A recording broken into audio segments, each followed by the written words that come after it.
Muy bien, chicos. El concepto que vamos a abordar ahora en la unidad número 5 del programa de la asignatura Físico-Química Aplicada es actividad acuosa. Este es un concepto importante para los desarrollos siguientes que van a tener en posteriores asignaturas, y es un concepto que nos habla un poco de la importancia que tiene el agua en los alimentos. Eh, Iremos abordando algunas cuestiones particulares hasta arribar a este concepto, y luego veremos cómo se puede estimar, predecir este parámetro. Bien. Bien. Importante en el concepto de actividad de agua es saber qué estructura y cómo es el comportamiento de la misma, ¿no? El agua es el constituyente principal en los alimentos, o sea, por lo general está en gran proporción. Juega un papel importante en lo que es la determinación de la forma, la estructura y las propiedades tanto químicas como físicas. Ustedes sabrán que el agua está constituido por un átomo de oxígeno y dos de hidrógeno, pero que tiene una estructura o una forma particular. Y esa forma particular le da propiedades que son únicas. Una de ellas es la propiedad de agruparse a través de puentes hidrógenos, donde un átomo de hidrógeno genera un enlace de algunas características, ya veremos, con el átomo de oxígeno de otra molécula de agua. Estos enlaces, bueno, le dan, como dijimos, propiedades al agua. La posibilidad de formar estos enlaces dan estas propiedades como de tener un amplio espectro entre el punto de fusión y el punto de ebullición del agua propiamente. Es que comparada a sustancias similares o a moléculas similares de las mismas características, moléculas que contienen dos hidrógenos y una especie, tienen, digamos, un rango entre el punto de ebullición y el punto de fusión más acotado. Esto le da al agua la posibilidad de coexistir en la naturaleza con sus diferentes estados de agregación, tanto sólido, líquido y gas. Bien. Esta estructura particular que tiene el agua y la posibilidad de formar puentes hidrógenos le dan una característica en esas uniones o en esos enlaces de formar o configurar estructuras tetraédricas,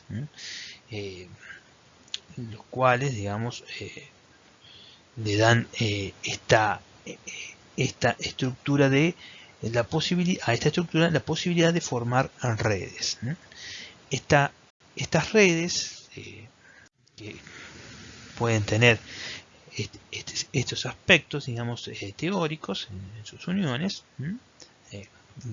le dan a la característica del agua esa posibilidad, digamos, de coexistir en diferentes grados de temperatura. A 0 grados el agua tiene un 90% de estos grupos hidroxilos formando puentes hidrógenos. Y cuando tenemos el agua a 100 grados, esta cantidad de puentes se va reducida, cae a un 80%. Si bien no es amplia la caída, es significativa. Y a esto le da, digamos, el comportamiento en su viscosidad, en otras propiedades que el agua tiene en particular. Bien, el agua cuando constituye esta red y interacciona con otras sustancias, van a existir diferentes fuerzas, digamos, dependiendo de cuál sea el soluto con el que interacciona.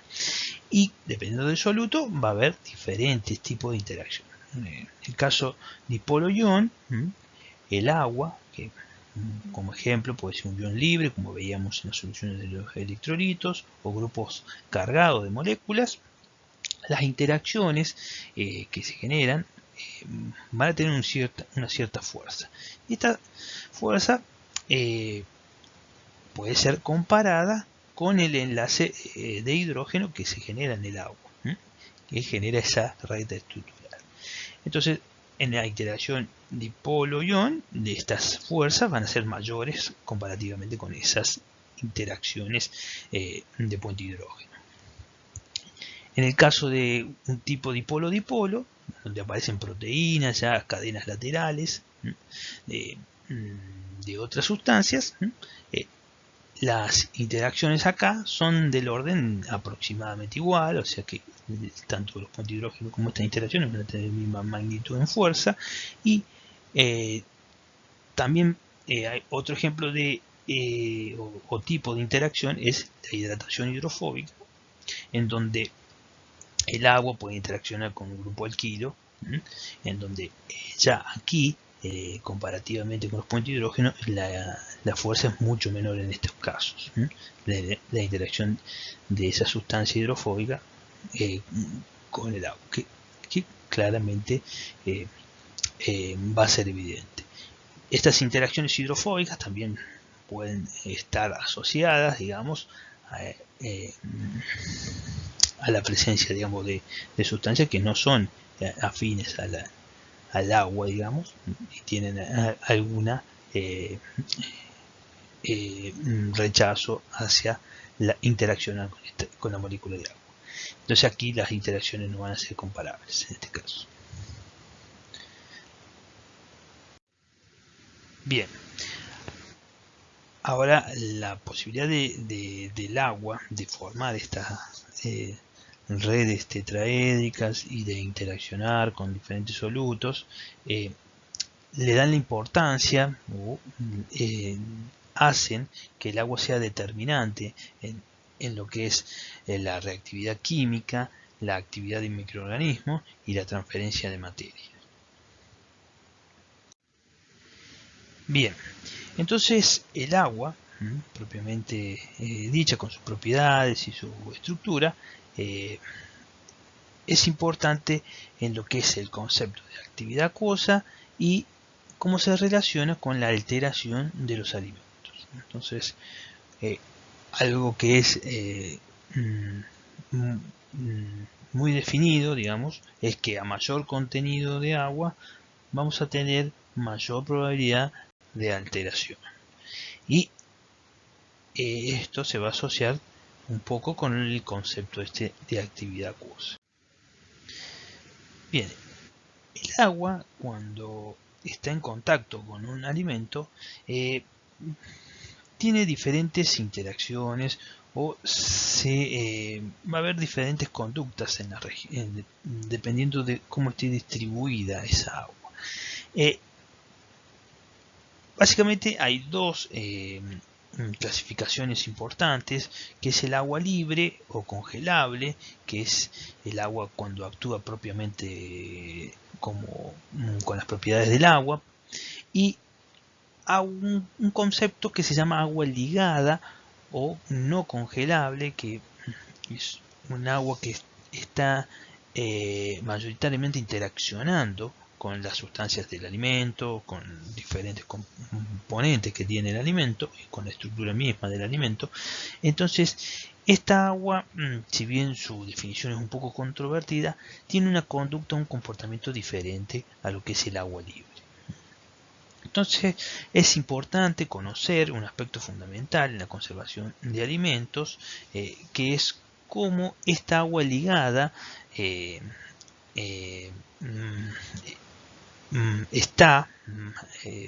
tiene una diferencia con el agua, con la cantidad de agua que tiene ese alimento, realmente contenida en el mismo.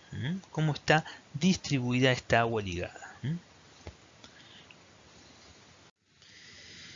Entonces, a raíz de estas interacciones o esta diferencia que hay del agua, el comportamiento en el alimento, desde los primeros trabajos de Scott, que fue uno de los que introdujo el concepto de actividad acuosa, se ha generado una enorme cantidad de información básica sobre la actividad de agua y su relación con la seguridad, calidad y estabilidad de los alimentos. Este mayor conocimiento en la comprensión de actividad de agua ha llevado al desarrollo comercial de numerosos productos alimenticios de humedad intermedia, cual no es menor.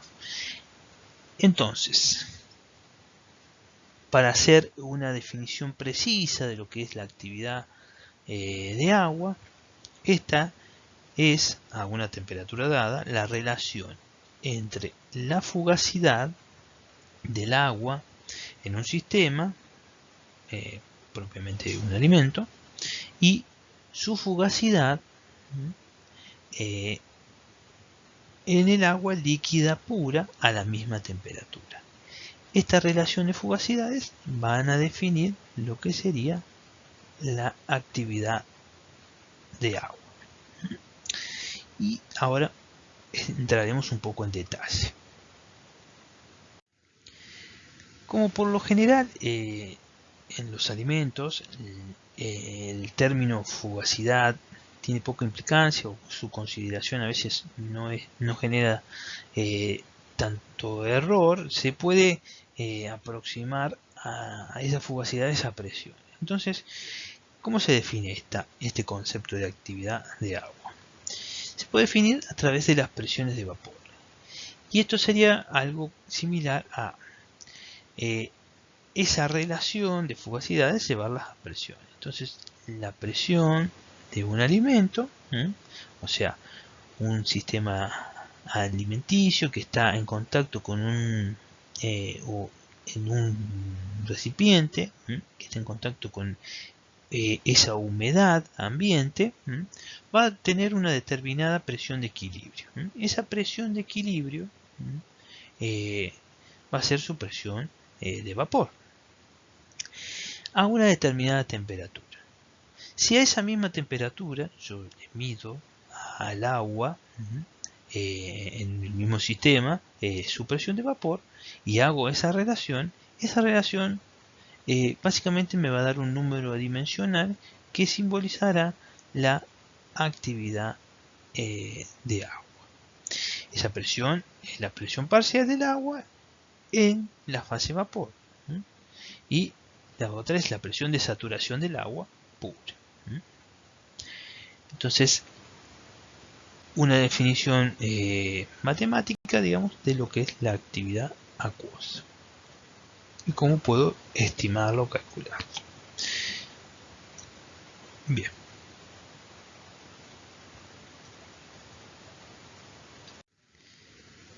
Bien, como la actividad de agua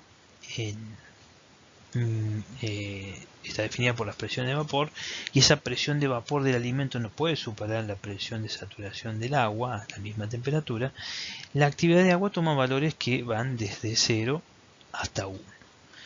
Para diferentes alimentos aquí están tabulados algunos de esos valores. Por ejemplo, para una fruta puede estar alrededor de 0,97. Veamos que frutas, verduras, jugos, huevos, quesos, carnes son alimentos que tienen considerable contenido de humedad. Entonces su actividad de agua o su actividad acuosa es cercana a la unidad. Si tomamos alimentos como el azúcar, las galletitas, que son alimentos relativamente secos, su actividad de agua está más próximo al 0, digamos. Y habrá alimentos como la miel, por ejemplo, de actividad intermedia, de valores intermedios de actividad de agua. Pero básicamente, dependiendo del alimento, la actividad de acuosa toma diferentes valores. Aquí básicamente la importancia que tiene la determinación de actividad de agua. Y esto da un poco a entender la relación que tiene con las reacciones deteriorativas que se generan en los alimentos. Entonces, por eso es importante estimar este concepto o entender este concepto. Hay intervalos en los cuales para diferentes valores de actividad de agua de un alimento va a haber diferentes tipos de reacciones deteriorativas. Entonces, las reacciones deteriorativas predominantes en este rango de 0 a 8, por ejemplo, van a ser los crecimientos de microorganismos y otras que pueden ser posibles, las reacciones enzimáticas. En el orden de 1 a 0,9 va a haber desarrollo de bacterias, de 1 a 0,8 puede haber desarrollo de levaduras y de 1 a 0,8 desarrollo de mohos. A partir de 0,8 hacia abajo vamos a ver reacciones enzimáticas como predominantes, tanto sea la descomposición de grasas y el oscurecimiento o porreamiento de los alimentos, y aquellas posibles como oscurecimientos no enzimáticos. Dentro de las 0,80, 0,70, 0,80, 0,85 vamos a tener crecimiento de microorganismos, posiblemente de bacterias halofílicas y mohos xerofílicos. Ya más abajo, o sea, ya por actividades entre 0,65 y 0,3 vamos a ver ocurrimiento no enzimático como aquellas reacciones predominantes, por ejemplo reacciones de Maillard, y reacciones enzimáticas o autooxidación como posibles deterioros presentes en el alimento. Ya por debajo de 0,03 ya la autooxidación es una reacción predominante o cambios físicos del alimento. Y como posibles reacciones de decoloración no enzimática o reacciones enzimáticas.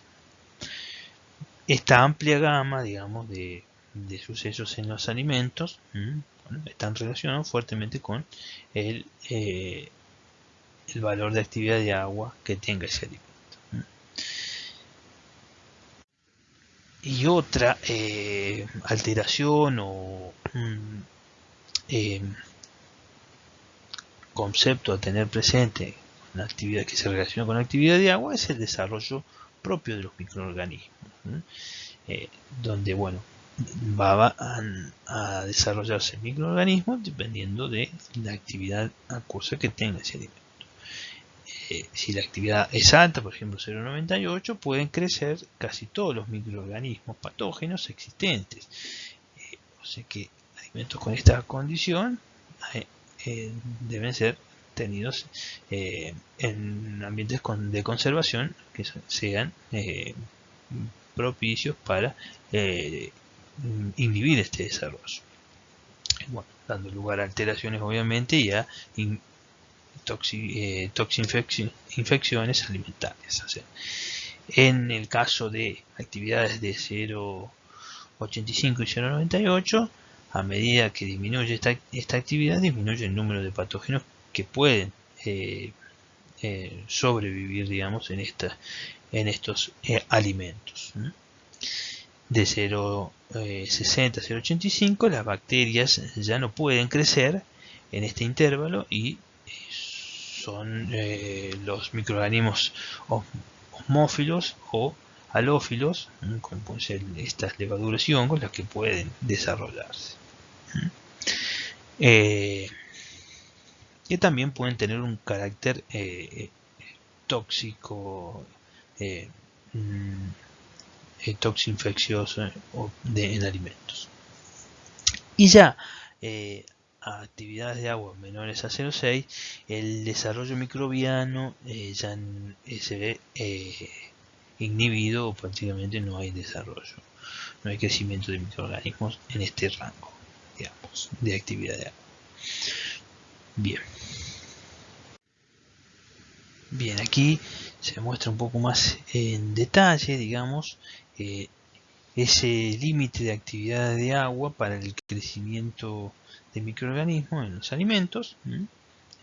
Vamos viendo cuáles son los microorganismos que se desarrollan con un poco más de detalle en cada uno de los límites, y también asociado, digamos, a alimentos con esas mismas actividades de agua por encima del rango de estos límites, digamos. A diferentes límites vamos a tener asociados diferentes alimentos. O sea, vamos a ver, por ejemplo, tenemos carne fresca, la actividad de agua va a ser importante, ya sea pescado, vegetales, como vimos. Y si ponemos jaleas y mermeladas, vamos a tener un determinado rango de actividad de agua. Y vamos a ver cuáles van a ser esos microorganismos que van a ser las levaduras o mohos que pueden estar presentes. Por ejemplo, si tenemos cereales o snacks, donde vemos que esa actividad de agua es muy baja, no vamos a tener ese problema de desarrollo de microorganismos. Esto siempre tenerlo presente. Esto es la cuestión de inhibir el desarrollo, o sea, no quiere decir que el microorganismo no pueda estar presente en estos alimentos, sino que es que no va a desarrollar si está presente. Bien. La actividad de agua también está relacionada con la velocidad con la que suceden estos procesos de alteración de los alimentos o modificación. Y esa velocidad de cada uno de los procesos va a ir cambiando de una determinada manera respecto de la magnitud de la actividad de agua. Si tomamos por ejemplo la oxidación de lípidos, la actividades de agua bajas, esa velocidad es importante, digamos, pero a medida que se va incrementando la actividad de agua o el agua tiene mayor actividad, esa velocidad va a ir disminuyendo hasta que un punto empieza a aumentar de vuelta. Este comportamiento en la oxidación de lípidos se ve descrito porque, bueno, a baja actividad de agua hay poco agua presente, digamos, y la interacción de los lípidos con el oxígeno es mayor. Entonces la oxidación se acelera en estas condiciones. Al haber más agua, esa interacción se disminuye. Pero luego, por un proceso difusivo, esa oxidación se ve aumentada. Otro caso particular es el pardeamiento no enzimático, donde a baja actividad de agua no hay pardeamiento. A medida que hay agua, las interacciones por difusión son mayores, y en un determinado punto esas interacciones comienzan a disminuir, y disminuye la velocidad del proceso de pardeamiento. El resto, tanto sea la hidrólisis no enzimática, la presencia de enzimas y el desarrollo de microorganismos, se ven afectados de manera positiva con la actividad de agua. A medida que crecen, estas velocidades se van a ir incrementando. Esto es un poco una descripción general de los acontecimientos, digamos, de alteración en el alimento y cómo se ven afectados por la actividad de agua. Y bien, estos efectos de la actividad de agua sobre la estabilidad alimentaria se han descrito con éxito mediante estas gráficas que se denominan mapas de estabilidad, que muestran las tasas relativas de cambios del deterioro frente a la actividad de agua para diferentes, como decía, acontecimientos. ¿Mm? Hay diferentes formas o diferentes gráficas de este tipo de variación del fenómeno, velocidad de ciertos fenómenos en función de la actividad acuosa.